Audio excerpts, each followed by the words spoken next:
कहते हैं कि बुद्धि बल शस्त्र बल से भी ज्यादा खतरनाक होता है।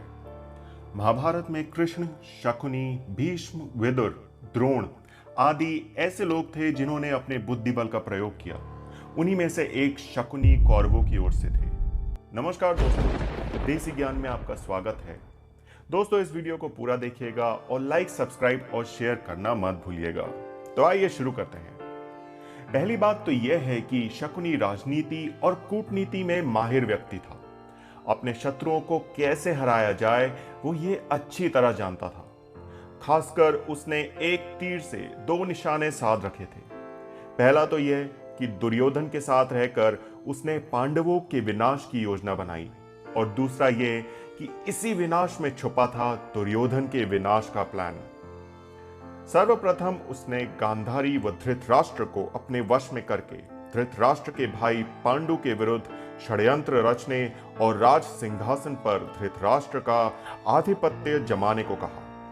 फिर धीरे धीरे शकुनी ने दुर्योधन को अपनी बुद्धि के मोहपाश में बांध लिया। शकुनी ने न केवल दुर्योधन को युधिष्ठिर के खिलाफ भड़काया, बल्कि महाभारत के युद्ध की नींव भी रखी। कौरवों को छल व कपट की राह सिखाने वाले शकुनी उन्हें पांडवों का विनाश करने पर पग पग मदद करते रहे, लेकिन उनके मन में कौरवों के लिए बदले की भावना भी थी। जब युधिष्ठिर हस्तिनापुर का युवराज घोषित हुआ, तब शकुनी ने ही लक्षाग्रह का षड्यंत्र रचा और सभी पांडवों को वारणावत में जिंदा जलाकर मार डालने का प्रयत्न किया। शकुनी के कारण ही महाराज धृतराष्ट्र की ओर से पांडवों व कौरवों में होने वाले विभाजन के बाद पांडवों को एक बंजर पड़ा क्षेत्र सौंपा गया, लेकिन पांडवों ने अपनी मेहनत से उसे इंद्रप्रस्थ में बदल दिया। शकुनी पैर से लंगड़ा तो था, पर चौसर अथवा द्यूत क्रीड़ा में अत्यंत प्रवीण था।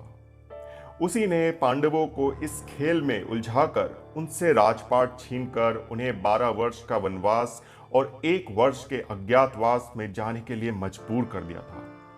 अब सवाल ये उठता है कि भारत की वर्तमान राजनीति में शकुनी कौन है? कई ऐसे दल हैं जो वनवास भोगने के बाद राजनीति में आए हैं, और कई ऐसे दल भी हैं जो अभी भी वनवास भोग रहे हैं। यदि हमारे देश में पार्टियों के चरित्र को व्यक्तियों के चरित्र में बदल दिया जाए, तो भी इस प्रश्न का हल ढूंढा जा सकता है। यह भी कि हर व्यक्ति की दृष्टि में शकुनी अलग अलग हो सकता है। हालांकि किसी व्यक्ति विशेष को आप शकुनी नहीं कह सकते हैं, लेकिन यहां यह कहना होगा कि शकुनी में अच्छे गुण भी थे। शकुनी ने जो भी किया वो तो वर्तमान राजनीति में सभी पक्ष के लोग करते रहे हैं। आज के राजनेताओं के चाल, चरित्र और चेहरे को देखकर आपको क्या लगता है? वर्तमान में भारत के नेता और राजनेता एक दूसरे के दल में दुर्योधन, दुशासन और शकुनी को ढूंढते हैं। सभी दल खुद को पांडवों का दल समझते हैं, लेकिन वर्तमान में कौन कौरव और कौन पांडव है, ये तो जनता ही जानती है। दरअसल हर दल में आपको दुर्योधन, दुशासन या शकुनी मिल ही जाएंगे। शकुनी ने पांडवों के खिलाफ साम, दाम, दंड और भेद, इन चारों नीतियों का उपयोग किया था। इसी तरह वर्तमान राजनीति में कोई भी व्यक्ति या दल अपनी जीत या अपने बचाव के लिए इन्हीं 4 तरह की नीतियों का उपयोग कर रहा है।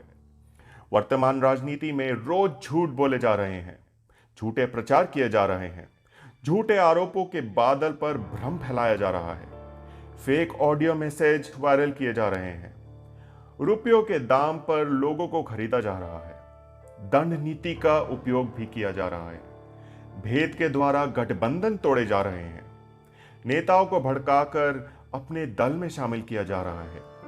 यही तो हुआ था महाभारत में भी।